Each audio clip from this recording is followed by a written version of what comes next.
Welcome to the show. Today, my guest is the amazing Robert Smythe. He is a late identified autistic. He is the host of the podcast, The A-Team, which you guys have got to go check out. These are conversations that will touch your heart, will move your soul, and you will be so relating, nodding your head the whole time. And by the way, guys, his voice is so gorgeous. You're gonna love it. You're gonna love it. It is super stimmy, and I love that you're laughing at this because it's so true. Hey, if you're on Instagram, go check him out. He posted an oil painting someone did of him, a portrait. It's beautiful the other day. Oh my gosh, so loving it. That not only is he a late identified autistic, not only is he the host of the A-Team podcast, he's also a famous and glorious pastry chef. Probably just famous for all of those who love sweets, but hey, that's us. But he's also wonderful thespian. Gotta love that. Gotta love that. Gotta love my fellow thespians. So guys, welcome to the show, Mr. Robert Smythe. Hi, I'm Carol Jean, founder and host of Mind Your Autistic Brain talk show and community. And you're about to experience the new way to thrive in life and relationships as a late identified autistic by unveiling who you are, how you communicate, finding your self-care plan from the inside out, and being the authentic creator of your best life. Get ready, because this is where we go against the mainstream, say no to outdated society norms, and we say yes to who we are in order to create a joy-filled, balanced, and more neurodistinct world. Welcome to Mind Your Autistic Brain.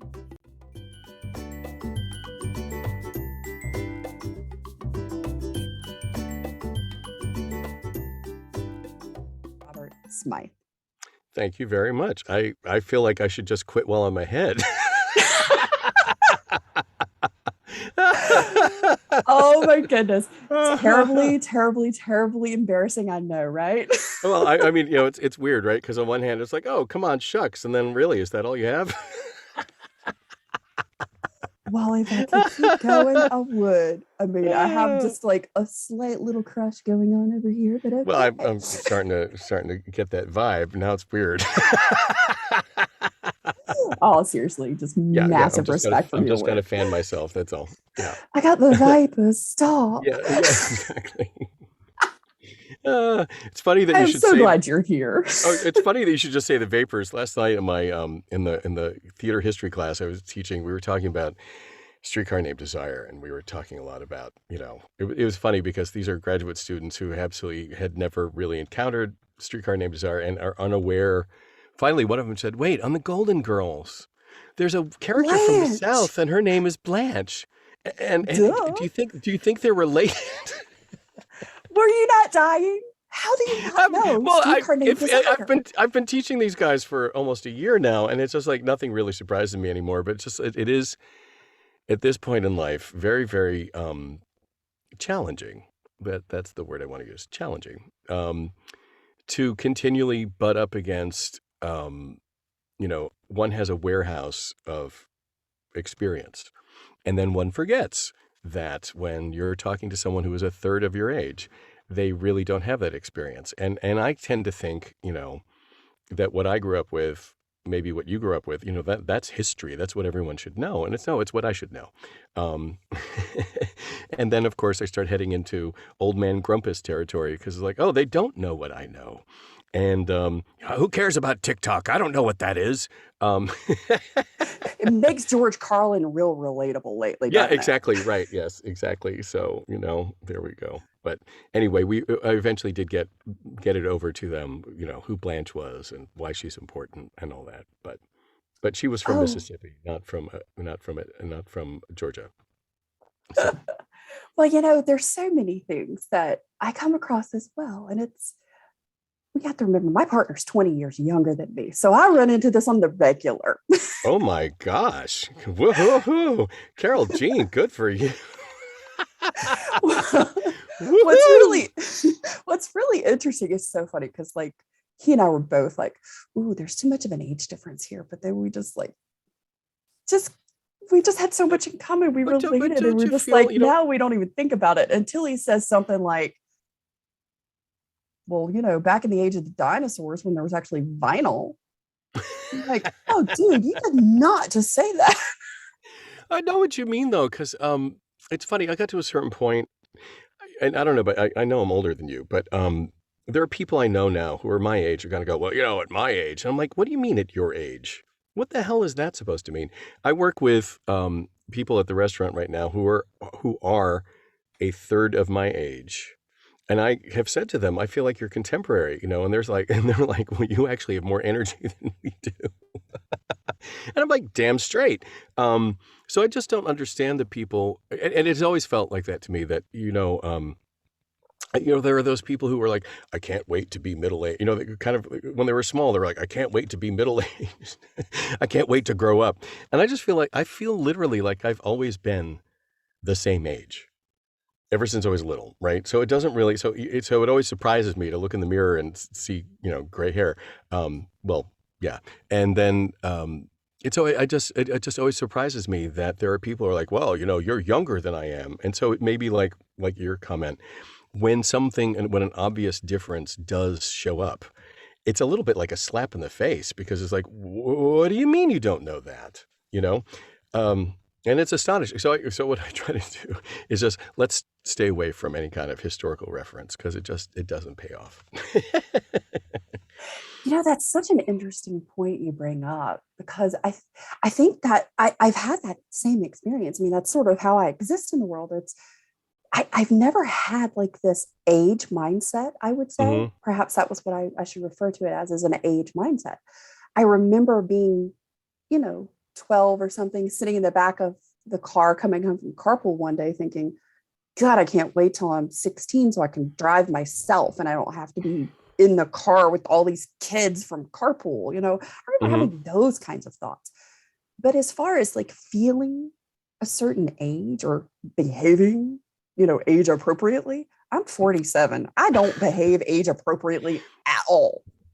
I I've don't never, even feel I, like I'm my age. I'm like, no. I'm still in my Well, but like 20s. even when you say that, I don't even feel my age. What is that supposed to mean? I'm 61, about to be 62. And I remember my grandfather. It's funny. When I turned 60, I was really going. It was hitting me hard. Mostly because I thought I remember my grandfather when he was 60, and I have a picture. The only picture I have of him is him holding me in his lap when I was a kid. And I figured out from talking to some cousins that in that picture he's not 60, he's 55. But he's the old man I remember, and I'm like, oh, I'm not that guy. And it somehow freed me to be like, oh, okay, that's not who I am. Because among other things, I'm in better shape than I am now. I am in better shape now than I've ever been in my life. And I refuse to believe that, oh, well, you can't do that or any of that stuff. But you know what I'm thinking about from what you're saying, all of a sudden, because why? I'm autistic. And all of a sudden, I had to have an idea while you were talking. I wonder if the ability, is it an ability or a tendency, whatever it is we're doing, I feel like I don't pay attention to those kinds of mindsets. A friend of mine asked me, he's very interested in the 18 podcast. And today he's Russian. He was like, so please explain to me, how do autistic people think? Like, that is not something that can be explained so easily. And then I try to give some lame examples. And then I start to realize like, oh, this is how Russians think. Very straightforward, very matter of fact, right? But what I thought just now was, I spend so much time, I now realize, decoding and thinking about what other people are doing and saying and trying to figure out how I fit in, that I realize that any group of people that I'm in, so if I'm in a group of people of 20-year-olds or 30-year-olds, I mean, like even my class last night, it's a class of graduate students, but they're all fairly young. They're all in their mid-20s. And I feel like a contemporary, and clearly I'm not. But I realize that even as the professor, as the instructor, I'm still thinking and trying to understand their thought processes, trying to understand. I'm spending a lot of time trying to understand them. I'm not just simply, and this I think threw them for a loop too, that I'm not just standing up there and professing, this is what you need to know, and I don't need to know anything about you. In the class that I'm teaching, I think it's very important that they're able to discuss things. And that means I have to understand a lot of what they're thinking, a lot of what their thinking processes are. So I'm wondering, I'm floating this out as an idea, and there are only two of us here, but will be a representative sample.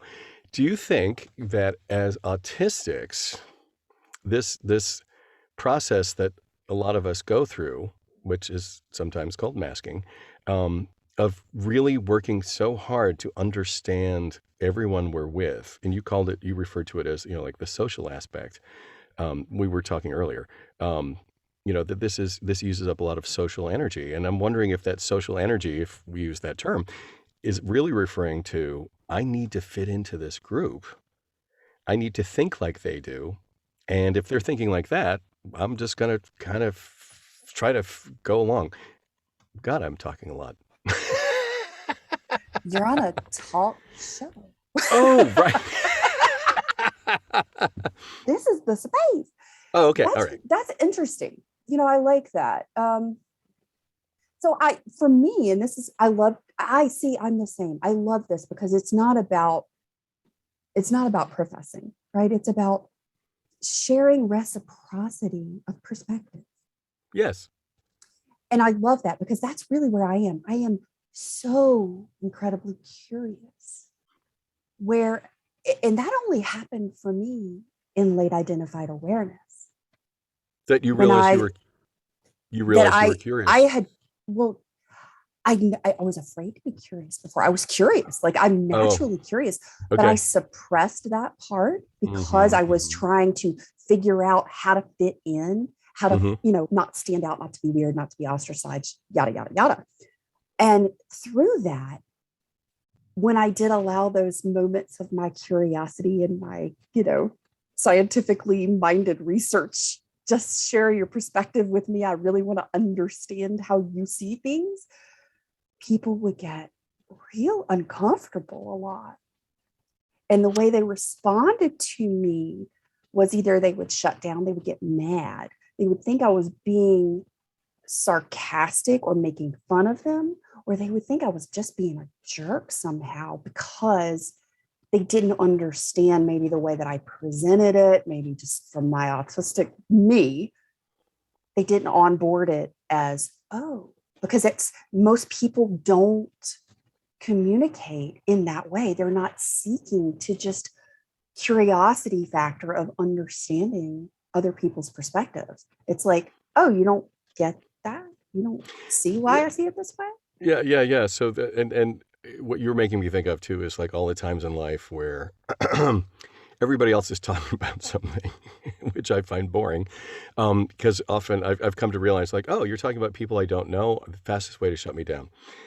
You're talking about people I do know, fastest way to shut me down. And so while I'm looking over there, I will just kind of like interrupt, or, there's a lull in the conversation. I'm like, hey, have you ever thought about the way that stained glass was made without or whatever, right? And people are like, where did that come from? And then all I can ever think about, because that's just one idea that's floating through my mind. And so all I can ever think about is, what do other people think about? What is going on in their minds if they don't have a gazillion things going on? I mean, is it just simply like, there's an idea? Silence. I wouldn't know. It was so interesting. I read something the other day that really just so beautifully described this for me.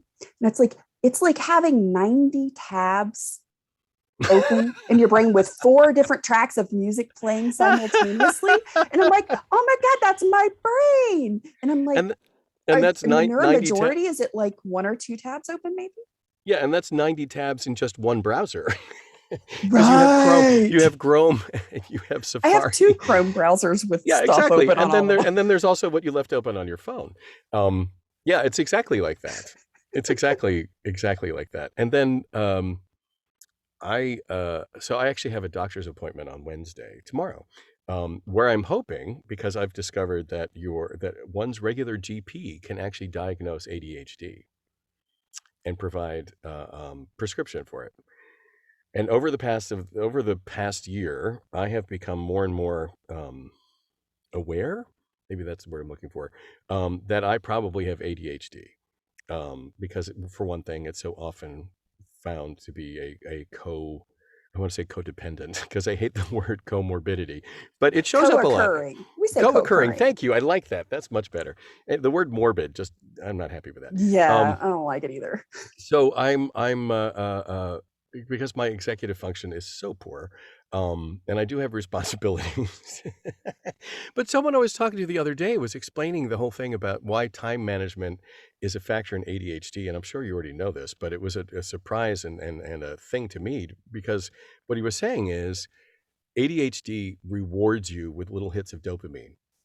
So you keep seeking those dopamine hits. And even though you know you should leave now or you'll be late, there's that one crossword clue that you could get. And you say to yourself, it's just one crossword clue. I mean, a minute. It'll take me a minute. Well, now I'm on the second crossword 10 clue. minutes later. Oh, no, it's often more than 10 because once you finish the crossword puzzle, well, there was the article next to it. You had to start reading that, and continues on page 6. So you turn to page 6, and the next And thing oh you my know, gosh, I forgot the laundry in the dryer and I got to go turn it back on because that was 3 days ago.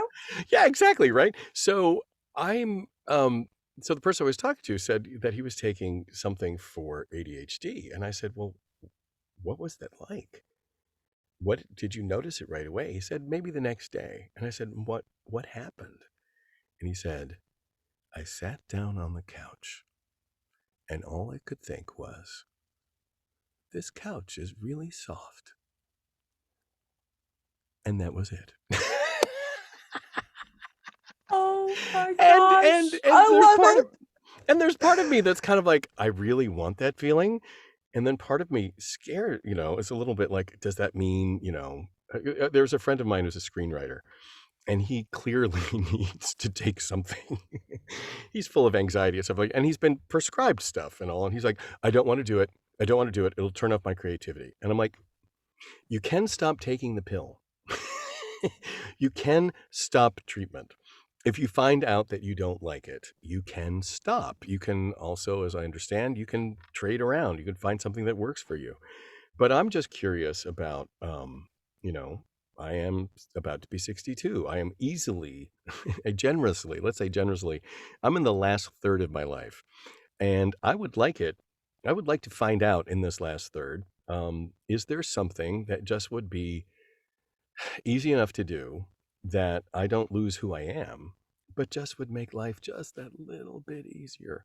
And not because I feel that being on time is the most important thing in the world, but being on time is being respectful of other people. And I have to live with other people. And I hate it when my time is wasted. And there are other things too. So it's like, would that bring a level, would that lessen my anxiety? I don't know. Do you take it? I don't know. Are you ADHD? I don't Do you remember? anymore. But You what was don't really anymore? interesting, no, because I was identified with ADHD in my late 20s.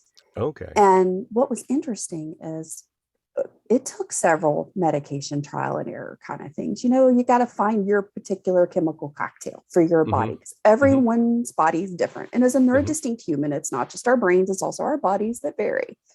And we tend to be a little bit more sensitive to medications and chemical changes. So it took a little bit, but I loved your friend's response to, I just sat on the sofa and I thought the sofa's soft, right? It was so interesting. I was taking a lecture course at LSU, and it was one of my favorite professors. And I had done several undergrad things, and this was post-baccalaureate, and I went back and it was art history, but it was a big lecture class for this. And I remember sitting in that lecture, and about maybe halfway through the hour and a half lecture, I just remember thinking, oh my God, I'm not thinking about 900 other things right now. All I hear is him. My brain's quiet. Oh my God. And I had maybe been taking that particular one that I had found was working for about 2 weeks. And I'm sure other things had changed, but until that moment, that was the thing that really told you. it hadn't really, Because normally I would have been fighting, like trying to focus, bring myself back, and going in and out and trying to take notes, and then getting distracted by somebody tapping their pen on the next row or whatever. But I just remember thinking, oh my God, there's nothing else happening in my brain except this. Whoa, it's quiet in here. Like in here, in my head. It's quiet in here. I didn't know it was so loud before. Mm-hmm. I didn't know. Did you like that feeling? Yes and no. I yes, because it was less exhausting. Like I wasn't as tired. That took a little bit to recognize, like, because there's a lot of mental energy. Like you say, you're really struggling with just executive functioning. Well, when you got 90 tabs open on 3-4 different browsers, plus your phone and all the music and everything going at the same time, that's a lot of energy with a lot of bandwidth happening. That's a lot of consumption. Yes. And for the majority of us, when we're not aware of that, when we have nothing to compare it to, so that's the norm, we think we don't even know that that's loud until we've experienced quiet. We don't know. And so for me, I took ADHD medication for about 4 or 5 years, and that was it. Because it allowed me to know what it's like to be quiet in my brain, in my thoughts. It allowed me to be aware of what that is. So then I found things in my life that I started to change, from just the way that I thought about the world, the way I thought about myself, the way that I perceived things, and just simply finding, now that I knew what that experience of a quiet mind was, I found ways and things that helped me get there, that worked for me, because I have several other co-occurring health conditions like POTS, postural orthostatic tachycardia syndrome. So a lot of the medications and the things that I found that were working for my brain weren't working for my body. They were causing lots of other issues with heart rate, stuff like that. So I stopped taking them, and I simply started to really work on finding ways that gave me not the same exact level of quiet, but they got me closer to quiet. But it just took me knowing what that was for me. Do you seek out that quiet? Did you feel like you were missing an old friend not to have all the noise, or was it like, oh, thank God, now I can finally sleep? It was super weird, like really uncomfortable, because it wasn't what I was used to. So that took a little bit. And that really was more of me looking at, well, what am I accustomed to? What was my norm? And was the norm that I had, was it serving me? And is there a new norm that I know it's uncomfortable, but that's just because it's new? And it doesn't mean that it's good or bad. It just means it's something I'm not accustomed It's different, to. right? Yeah. I guess in some ways, I want to try. Like I said, I will try anything. And what I'm curious about, because there have been times in my life where I feel like, oh, this is me, but this is like a version of me. Do you know what I'm talking about? So I know exactly what like you're talking about. like a clone, right? So will this experience, if I go forward with it, will it end up with me kind of going like, oh, this is like me prime, or this is like me alpha or beta? Because I'm definitely still myself, but I'm another version of myself. Well, Or like is in it the just simply, multiverse, there's like a zillion yeah, right, infinite exactly, versions of right? you, right? Or is it just simply like, oh, thank God? So I guess my question is, for me, it's not necessarily for you, Carol Jean, but is it the kind of thing of like, I'm so used to being the, uh, for lack of a better word, I'll say integrated self, the guy with all the noise. Is it going to be weird to not have that noise? And therefore, will I feel like I'm less of myself? I will be curious to know the answer to that question after you've tried it. We'll have to come back and do this again. Yeah, exactly. While I'm on the drugs. I want to know Yeah. what version I'm getting. Yeah. Well, no, right now it's unfiltered. I'm not doing anything. Well, actually, that's not quite true. When I was looking all this up, and as you said, there are different medications that are used. And a while ago, I was prescribed with an antidepressant. And so my daughter is a physician now, and she looks at that and goes like, well, that's like the that's like the smallest dose. I'm like, okay, fine. It made me happy. And it solved some problems for me. And it's funny because I was taking it once a day, and then I switched doctors, and I was like, oh no, he said, you're supposed to be taking it twice a day, which I didn't know. And it changed some things, but I was interested when I was looking up ADHD treatment that the drug that I'm taking, bupropion, which is also known as what's its commercial name? Wellbutrin. Wellbutrin. Thank you. You're good. I'm not going to ask why, but Wellbutrin, and I saw that this drug can be used to treat ADHD. So then I started thinking, huh. So when I started taking bupropion, has it in some way already depressed or dampened any ADHD that I might have, which I just found fascinating, because I did feel a big difference after I started taking this stuff.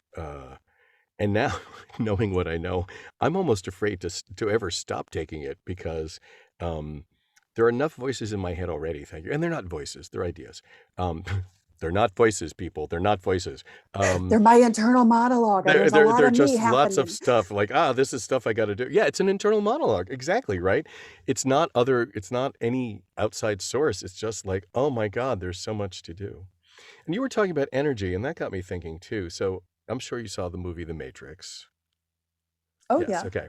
So one of the things that they talk to when they rescue Keanu Reeves, Neo, and they call him Copper Top because he's the whole thing about the robots is that they're using humans to generate electricity, power, and they talk briefly about how much energy, which is a fact, how much energy actually goes into thinking. And so I grew up with, a mother who would always say things like, I don't have energy for this, so energy always seemed to me to be kind of a concept, in the same way that she would say, oh, my nerves are shot. Again, concept. So I was very surprised when I actually discovered you can dissect a body and find an actual thing that is a nerve.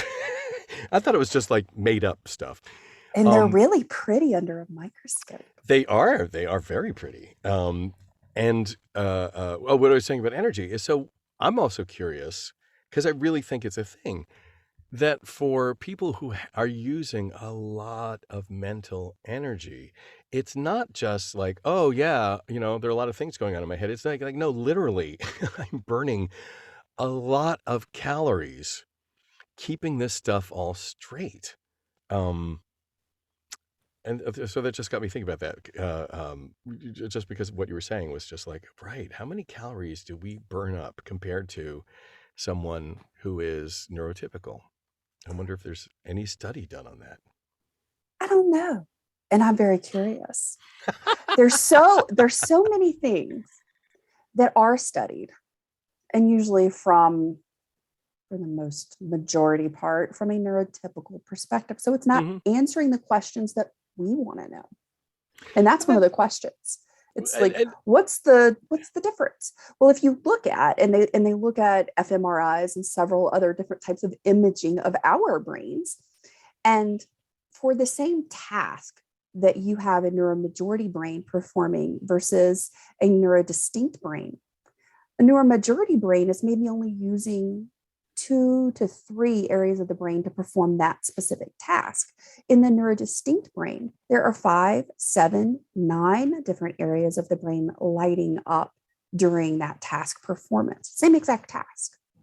Right. We use more parts of our brain. We have deeper folds creating deeper folds. We have, and that I think gets back to the whole idea of neural pruning, and the idea that by a certain age, most human beings, their brains have figured out what they don't need, and so those parts of the brain are so-called pruned, turned off, shed, I don't know what.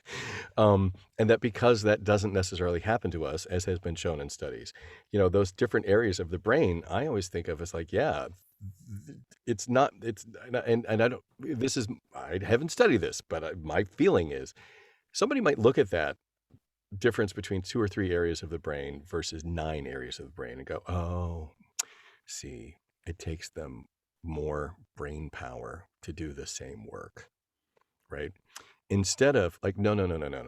That we have 9 areas of our brain lit up to your 2 or 3 because we have 3 or 4 times as many thoughts about the same input. And that's what's going on. And there's no filtering out all of the information that's coming in. And what's interesting is that that's where the innovation happens. Oh, yeah. That's why we are amazing innovators, because we are not looking at just the obvious, 6 or 9 solution to the drawing on the floor. We're looking at, what does it look like from above? What does it look like from a 45-degree angle? What does it look like from below? What if we turn it on its side? And what are those neurons that are lighting up? They're touching other neurons. So all of a sudden you're like, oh, yes, that's like this thing I read once, I saw, or whatever like that. And people are like, where did you pull that up? And it's like, I have no Mind idea. palace. Well, it's more than a palace. Sometimes it's a dumpster fire in my world. Well, it is a dumpster fire, but no, I mean, it was just like the number of things that I can remember. And I used to bother me until I realized, like, because people would say, well, where'd you find that? Like I needed to cite the source. And I'd be like, it doesn't matter. It exists. This was before Google, where you can now just go, I'll tell you where I found it. I'll look it up again. And I'm really, really bad at remembering the source of something because I'll remember the idea. And I can't remember generally where I read it, heard it, or where it came from, who is responsible for it, because the idea is the thing that takes place in my brain. As it unfolds and I understand it, it's like, okay. And then I see all of the particular places. It's a little bit like, when they talk about, like how our immune system works, and that, there are, when we talk about proteins that interlock with a virus, and it's like a key, and there's a gap in the virus, and that's where the protein can fit in, et cetera, et cetera. Excuse me. I always feel that way about ideas, that they're like jigsaw puzzles. They're not perfectly round spherical things. They're jigsaw puzzles. They have all the little knobs that stick out in different ways. It's Tetris. Yeah, but 3-dimensional Tetris, right? Right. And so there's always a thing that's like, well, that kind of touches on this thing. I know that I'd kind of drive my students crazy because when we talk about things, it's like last night, we're having this discussion. They're all theater designers. So they're costume designers, lighting designers, and set designers. And they are used to thinking visually, or they should be thinking visually. And this whole purpose of this course is like, okay, we're going over the history of Western dramatic literature. And my job is not just to kind of go like, okay, this play was written in, 2000 BC, but instead to say, so when we're looking at a text, you need to know how to interrogate this text so it can yield up ideas, because there are so many little nooks and crannies and things. And, we started off the year with them just kind of going like, I read a script, literally, I read a script, and as I'm reading it, I'm noting how many doors are needed. And it's like, then you're not reading the script. You're just following a blueprint. They're reading for the technical details. Exactly, right? Like how many costumes not do we looking need? at, well, what is that door historically going to be made of? What is it going to look like? What are some of the variations in that particular time frame that door might be? And how is it impacting? How is that door influencing the conversation in the room? Because we want to think, if it's a door, what does the door lead to? It doesn't lead off stage. It leads to something. What is hidden behind that door? We, you may not be very familiar with Streetcar Named Desire, but very early on, when Blanche Dubois arrives and accuses her sister of abandoning her at the plantation that Blanche was forced to keep going all by herself, she talks and accuses her sister and says, I was there for all of the deaths. I was there for all of them. Mother, father, Margaret, in that way. So big with it, so big they couldn't bury her in a coffin.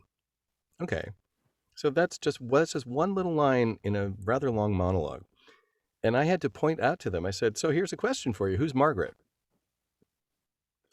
And they were like, a servant? I'm like, she's mentioned in the same breath as mother and father. Mother and father. Who's Margaret? And they all went, so I said, Blanche and Stella are sisters. Blanche is Stella's older sister by 5 years. We are told in the stage directions. Who's Margaret? And all of a sudden they went, is she a sister? I said, I don't know. But if we know that Blanche is the eldest of 3 sisters, that gives a lot more oomph to Blanche's continual insistence that she's not as old as she looks, that sometimes she lies and says she's the youngest sister, right? That this is, and then it also tells us something about Stella. Stella did not return home for anyone's deaths. And they all went, oh, I said, so Stella is not the blameless, little victim here.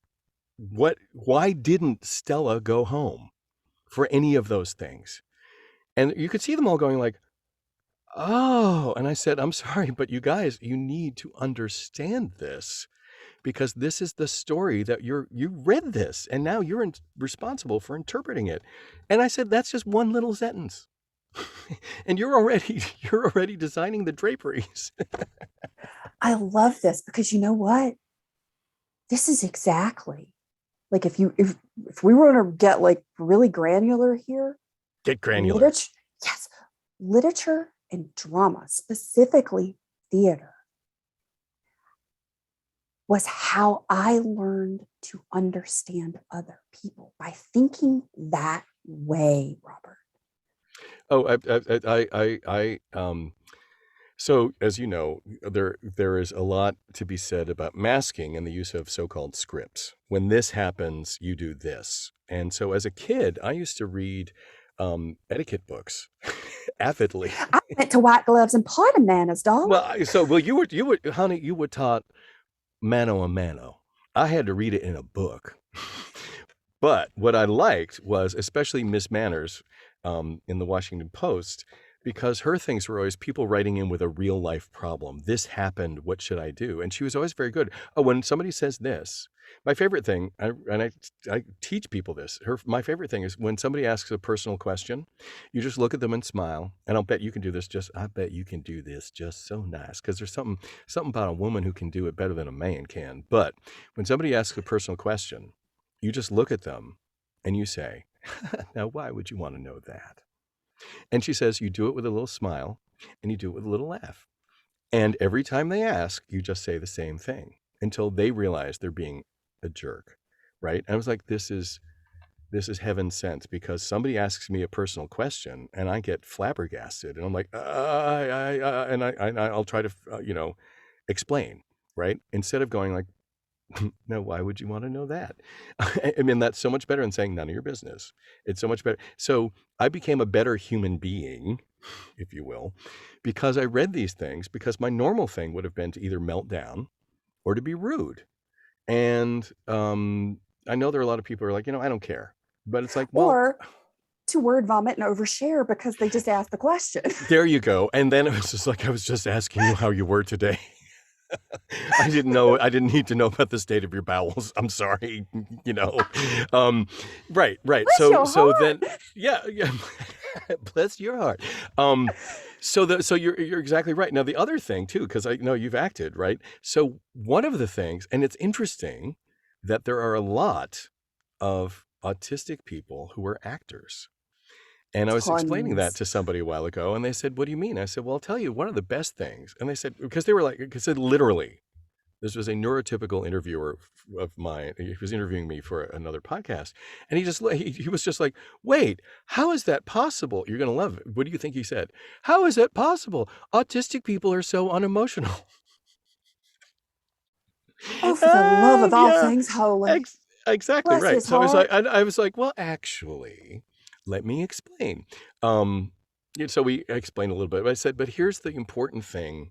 And this is why I think that of all the things that autistic people could do for themselves, taking acting classes is a wonderful thing, because there is literally a script where the other person in your scene can only say what you expect them to say. right? So there are no surprises. Utopia. Right. So there are no Utopia. surprises. And if you have a director, you are giving your line and you try it out in a lot of different ways and enables you to play around with like, oh, so this is what communication with this is a safe way to explore communication with another person. And you have a coach on the side, the director, and even your scene partner is kind of going like, yeah, I'm not feeling that. Or you might feel like, I think I really nailed this. And they're like, I'm not really understanding how you just said that after you said this other thing. I'm like, well, they're two separate ideas. They're like, are they really separate ideas? Doesn't one kind of grow out of the other? And then it's very helpful then to understand like, oh, the emotional intent. Oh, because in my opinion, what are neurotypical people really communicating about? Yes, information to a certain extent, but it's also an emotional communication. I need you to validate my emotions. I need you to show me emotional support about whatever I'm feeling. So part of my communication is to give information, but the other reason I need to be with you is for this emotional exchange, which I'm not very good at. Which I'm not very good at in an unscripted situation. Let me put it that way. I tend to default, I understand. And somebody said to me a while ago, you've got to stop saying sorry. Because people will say things to me and I'm like, oh, I'm sorry. Because I read that once in an etiquette book that you should say, oh, I'm sorry. It's a polite thing to do. And people are like, why are you sorry? It has nothing to do with you. Why are you making it about you? Like, I was just showing deference for the situation in some way that Yeah, seemed exactly. appropriate in my mind. I'm like, so now I know. So now I've shifted. So now my response is, I'm so sorry you had to go through that. Oh, fuck, I said sorry again. Oh, and I said a bad word. It's okay. But I'm like, sorry is just like built into me. I was raised Catholic, so what can I do? But the whole idea of theater being kind of a great way.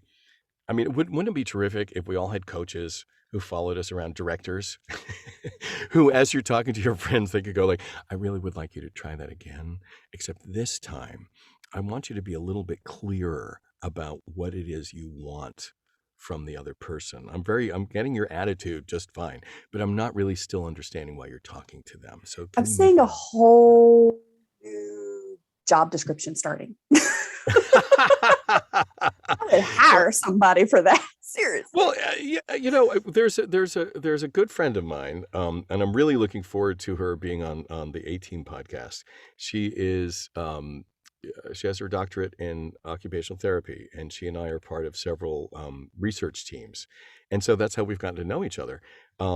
And she had said to me a while ago that she wanted to examine the idea of how could theater, how could one create a theater program that could be replicated in places to do exactly some of the things that I'm talking about, because I think they're very important, and it wouldn't just be, and it's not like an occupational therapy situation where like here are the everyday things, would you like a bag for your groceries? Where it's that kind of conversation. It's more like Streetcar Named Desire, where there are like some really big important scenes and some very important work about what is a family dynamic. What do you do when your sister accuses you of abandoning the entire family, and you've abandoned the entire family, and yet she's standing in front of you because she's about to stay with you for at least a month in your guest room. You don't even have a guest room. She's going to sleep on your couch.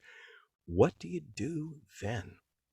Now, granted, that may not come up for everybody. But what's so interesting and what I love about that, and I guess, that was something that really helped me. It's like just that level of awareness, because, the neuromajority has the broken narrative that as autistics and ADHDers, we lack quote unquote empathy, that we don't have interception and all these things, right? Which, we've got alexithymia. There's all these things that can factor in that affect us. But it's not that we lack the skills or the ability or the desire to understand this. And so when someone brought to my attention and I started to do some homework and really become aware of things I was oblivious to in my mind, that wasn't how my brain processed information. You know, I would look at a scene or a setting and I would go, what's the data? Look at the black and white, what's the data that's there? But when I started to learn, and especially in theater, to look like if I was playing a character, I would look at, well, what is going on in that character? What was their historical experience up to this point in the scene? What are they bringing with them? What are their beliefs that they're holding? What are the events that have transpired that, when Blanche and her sister are having this conversation, why is Blanche mad? Why is the sister probably really feeling pretty ashamed, or also just, I was avoiding this because there's reasons. Like there was stuff that happened when we were little you didn't know about. There's all these things that until you know to ask those questions or to look for those answers or to evaluate the unseen data, the field, the emotional history. And it's not that we don't know how to do it and that we can't do it. It's just that that's not the natural way that we immediately approach a situation. And so Exactly. just learning those things makes a tremendous difference in life. It also makes a tremendous difference, to continue with Blanche and Stella, if I can, that after Blanche goes on this tirade of blame, I was the one who did all the work. I'm the one, I did it. And where were you, Stella? Where were you? Where were you? So what does Blanche want? Blanche wants Stella to explain herself. And she And also Stella, wants Stella to acknowledge that exactly, she'd and done all that Stella work. does not. Nope. And so what's Typical interesting, sister. right, okay, good, right. But what I think is important for the autistic is to say, well, Blanche just asked a question. Why isn't Stella answering it? Right? Because Stella, kind of sweeps it aside and doesn't really answer the question. She's evading it. It's useful to understand that Stella doesn't want to answer the question because she can't answer the question because at this point she can't admit to all of it. It's full bore. And it's useful then as an autistic person to kind of go like, oh, you don't have to answer the question that you were asked. Just imagine Blanche and Stella as two autistics. Oh my gosh. We'd never get out of the first scene because Stella. Could we please rewrite that? That would be wonderful. Exactly. Wouldn't that be great? But Stella then is like, well, let me tell you. And she goes through the whole, kind of thing. And it's going to be like, so you brought up these points. Point number one, let me refute each one of them. And I will, it would just be a very different play. And so I think it's useful, especially with really good playwrights like Tennessee Williams, who really understands relationships, to be able to use these as templates and try things out with someone else. Again, when you know exactly what they're going to say, and then you get to play around with like, okay, so you're limited in what you have to say. Your line might only be, Carol Jean, I'm sorry, I did the best I could do. But depending on how I go at you, that might be said in anger. That might be said in sorrow. That might be said in shame. And that might be just said in a completely offhand kind of like, I'm sorry, I did the best I could do. Right? And it's useful then for us autistics to kind of go like, oh, wow. So even though we've talked about it, just like you said, what does Blanche, what does Stella, what do they want? To recognize that, oh, when somebody says, I'm sorry, that was the best I could do, that they may also have all of that baggage behind what they've just said. And that we need to kind of go like, oh, I need to give them the room to unpack the baggage. I need to know that they heard me. Because somebody the other day asked me, they said, they said, oh my God, now that I'm talking to you, I realize I have an autistic employee. How do I talk to them? And I said, well, how are you talking to them now? And they said, well, I try to, they always get angry when I try to, say we're going to change things. I said, well, that's the problem. You're changing things. And she said, yeah, I know, but I always try to make it, like that. I said, no, you just need to come in and go, Fred, there's been a change. So we're going to need to do this now. She said, "Oh, well, that's kind of abrupt." I said, because Fred is standing there going like, "What are you trying to tell me? What's going on? Why are you beating Get to around the the point. bush? Just get to the point. Oh, we need to change things? Okay." And she said, "Really?" I said, "Yeah. What would be even better, though, would be if you said, 'Fred, things have changed, so we need to have different outcomes. How do you think we should do it?'" And she went, "Oh." And I said, "Yeah. And the really great thing about that is that's the way everyone should be treated." There you go. Right. I said, it's like everything with ADA. When we solve the problem for one group of people, we're generally solving the problem for a lot of people. It's good management to recognize that the person that you're talking to is a real person, has a real brain. They've been working in this section of the organization and know more about it than you do. And for you to come in and just kind of go like, "Oh, I'm beating around the bush because like I can't just come right out and say it." It's like, look, this is my job. It's not my life. You don't have to make me feel good about the fact that a decision was made by somebody else and now it's affecting me. Just tell me what I need to do. Don't leave me guessing. Don't make me Yeah. ask questions, like, "Oh, okay, And well, don't I be mean, vague for all don't that's be holy. Don't vague. be Oh my vague. God, don't be vague." If there's one place you should not be vague, it's at work. And Eh, to that, I also say, if you notice that there is a problem, if you're not getting the results and the outcomes that you're seeking at work in a particular area or project, go to the team and say, "Hey guys, these are the outcomes that we're looking for. This is actually what we're getting. This is what the data is showing us. Where do you think the problem is? And what do you think would solve this to reach these outcomes?" And not just make these blanket changes from, 10,000 foot when Right, you have right. no idea, because they may have the solution that's just like, well, if we just simply did this instead of this, that would change all of this. And instead, you're trying to completely implement a whole new program on top of this and just get rid of something Exactly, and which costing which more off money and time. which often grows out of a misunderstanding of what's going on to begin with, you know?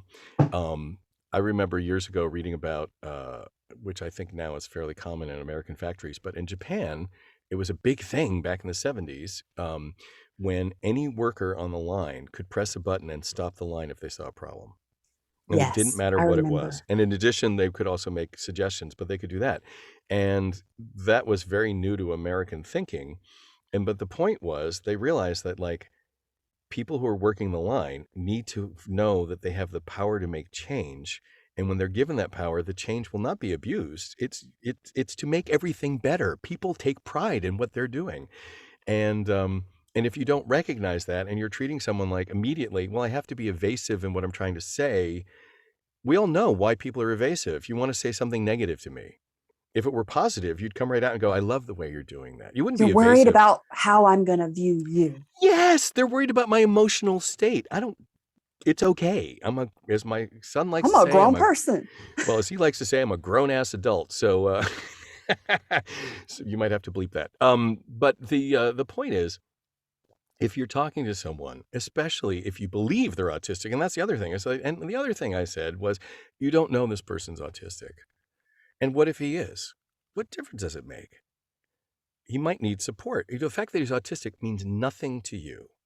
But you might notice that, hey, you said he gets angry when people make suggestions. So he needs support in how change is brought up to him.